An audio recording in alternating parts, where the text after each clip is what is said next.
I ain't no fucking care, motherfucker. I ain't no motherfucker. Bitch, I'm gonna kill that motherfucker. When I catch you, motherfucker, I kill you, motherfucker. You crazy? Chill. I don't know who the fuck they think they're playing with. I don't play no motherfucking games. I'll fuck you up, motherfucker. I'll fuck you up. Fight fans, buckle up because today's story comes straight out of pure boxing madness. We're breaking down the unbelievable moment when Gervonta Tank Davis went straight at Floyd Money Mayweather during a press conference with John Gotti. Yes, that actually happened. The Mayweather versus Gotti matchup is locked in for August 24th, but forget that for a second. Something way more explosive just went down. This is the kind of chaos nobody saw coming, yet everyone is glued to it. Let's get into it. Picture a normal press event, cameras rolling, energy high, Floyd getting ready to promote his upcoming clash with John Gotti. Everything looks calm, professional, and under control, at least at first. As far as with boxing, I've been to the highest you can possibly go and fought some of the best fighters, in the history of the sport. Last time I checked, I beat more fighters that's in the Hall of Fame than any fighter in history, and that's true. That's truly a blessing. But he's a tough competitor, and I take my hat off to him. He want to run it back. We can run it back twice, 3 times. It is what it is. I was born to be a fighter. I'm a dying fighter at the end of the day. And I done heard all from every fighter. Every fighter say, well, I got a good left hand, I got a good right hand, I got a good hook. I'm gonna apply pressure. My thing is this, I've seen it all. I'm there to entertain. You show up and I'm gonna show up. Up until that moment, everything seemed fine. Then out of nowhere, the atmosphere flipped. Gervonta Davis, who had been hanging around quietly, suddenly started firing off disrespectful shots straight at Floyd. The second fans realized Tank was in the building. They knew trouble was coming, and they weren't wrong. Davis had already said in the past that if he ever saw Floyd face to face, he wouldn't hesitate. And when that moment arrived, Tank didn't pause for even a second.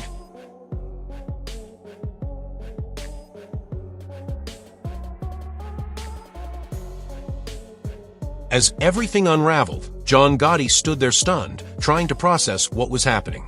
Tank rushed forward and completely stole the spotlight, going directly at Floyd in the middle of the press conference. What was supposed to be about Floyd versus Gotti instantly turned into Floyd versus Tank. You know that had to sting for Gotti. This wasn't some side act. Gotti is a real opponent. He's already shared the ring with Floyd once, and that bout ended in pure chaos, turning into a full brawl that forced officials to rule it a no contest.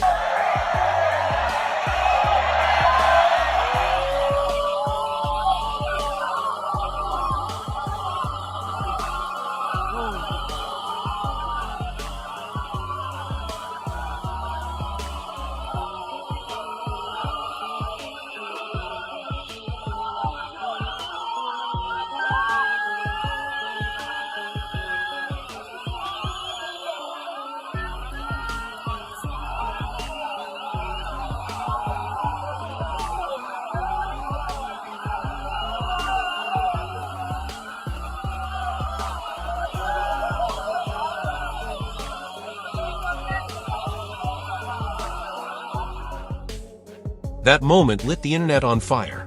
Clips spread everywhere so fast that organizers had no choice but to schedule a rematch, but also left fans asking what really happened inside that ring. That's when Joe Rogan stepped in, breaking down key details most people missed and giving the full context behind the madness. So Floyd, even at 46, he's the greatest of all time, and this kid is really an MMA fighter. He's a tough guy. He caught Floyd a couple times with some little shots. But mostly he's just getting boxed up, right? Boxed up by literally the greatest boxer of all time. But he was holding on quite a bit and wouldn't let go and was trying to hold and clinch and hit, which is something like right here. But he's not letting go. And so Kenny Bayless gets tired of him not listening and not letting go, and he pushes him off and he says, "That's it, I'm stopping this fight. That's it. You won't listen to me, I am calling this fight." So he goes crazy and gets away from Kenny Bayless and just starts wailing punches at Floyd.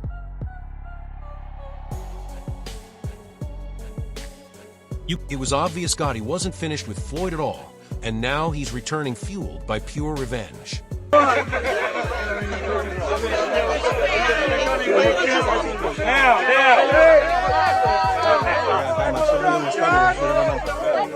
Yeah.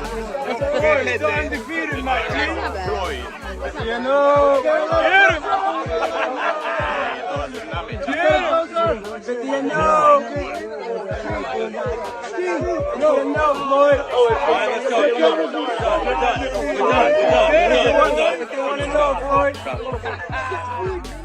It was obvious Gotti wasn't finished with Floyd. He's coming back fueled by revenge, even after taking a loss. But he's not the only one aiming at Floyd. Gervonta Davis turned what could have been a boring press conference into absolute chaos the second he arrived. It started with verbal jabs, and that alone had the crowd locked in. When Tank starts talking, things always escalate fast. Davis believes it's safer to be enemies with Floyd than allies, claiming Floyd has a habit of turning on people close to him. And Tank says he knows that feeling better than anyone. It's good to beef with him than be cool with him, because he can do some crazy stuff. In Tank's eyes, clashing with Floyd is better than trusting him, because Floyd is known for making unpredictable moves. My thing is, I've always been there for him from day one. We had a game plan, and my game plan was to help him become world champ. The tension didn't stop there. Tank went even further, warning other fighters to stay away from Floyd altogether. The pressure kept building until Mayweather finally decided he wouldn't stay quiet anymore.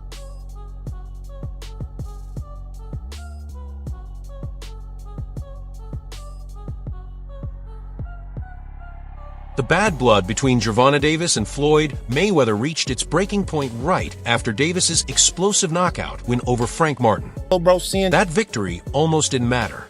Tank's comments at the post-fight press conference immediately shifted attention back to Floyd. The tension was obvious. Cameras flashed, reporters leaned in, and the room felt ready to explode. Then Tank crossed the line. He went full savage on Floyd. This wasn't a shove. Tank threw a devastating left hand, the same kind that knocked out Frank Martin, reminding everyone why he's one of the most dangerous punchers in boxing.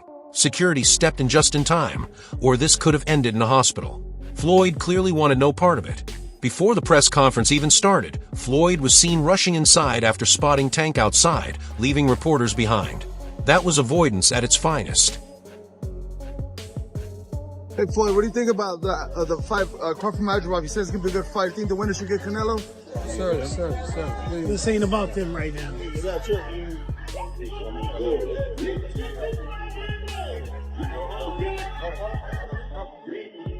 But Tank isn't the only threat Floyd is facing.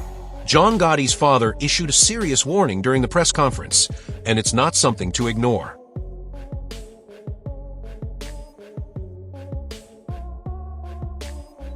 I think Floyd made a mistake. He honored his word and gave John a rematch. He's a man of his word. He's an honorable man.